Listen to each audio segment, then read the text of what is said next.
Already facing 3 private criminal charges relating to electoral fraud, Guyana's Chief Elections Officer Keith Lowenfield was Monday afternoon slapped with 6 additional charges, this time coming from the Guyana Police Force. Lowenfield, who went to the Criminal Investigations Department headquarters voluntarily around noon on Monday, was later arrested and then taken to the Georgetown Magistrates Court in handcuffs to answer to the new charges. The 6 charges include 3 counts of misconduct in public office and 3 counts of forgery. Although the prosecution objected to bail, Lowenfield was granted his pre-trial liberty in the sum of $50,000 in each charge, a total of $300,000 on the 6 charges.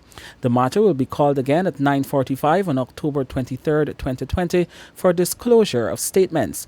Lowenfield continues to be represented by attorneys Neil Boston and Nigel Hughes. Hughes said based on his own speculation, the charges by the police were made so as to have more impact than the private criminal charges against Lowenfield. And this could only be speculation on my part.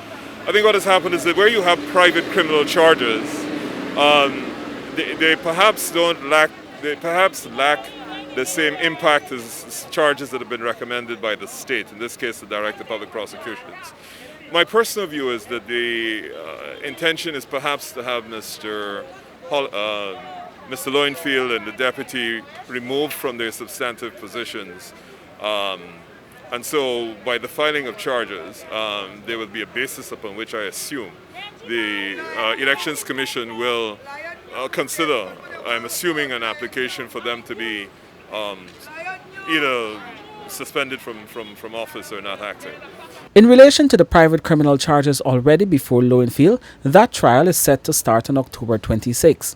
On August 14, the case filed against Lowenfield was postponed until August 24th, as lawyers were then awaiting a decision from the Director of Public Prosecution on whether she will agree with submissions made by counsel to drop the charges against him.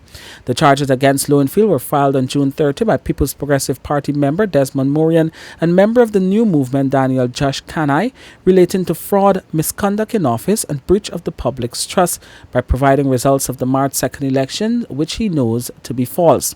Lowenfield first appeared in court in July 24, where he was granted $450,000 bail, $150,000 bail on each charge. Lowenfield came under scrutiny for preparing his elections report on March 5, which showed a victory for the incumbent APNU-AFC coalition based on fraudulent and inflated figures provided by Claremont Mingo, the returning officer for Guyana's largest voting district, Region 4. The national recount proved that Mingo inflated votes in favor of the coalition, and it was the PPP that actually won the March 2nd elections by over 15,000 votes. The PPP has maintained that Lowenfield knew the true winner of the elections since he received statements of poll from all of the polling stations across the country. Kurt Campbell, Newsroom.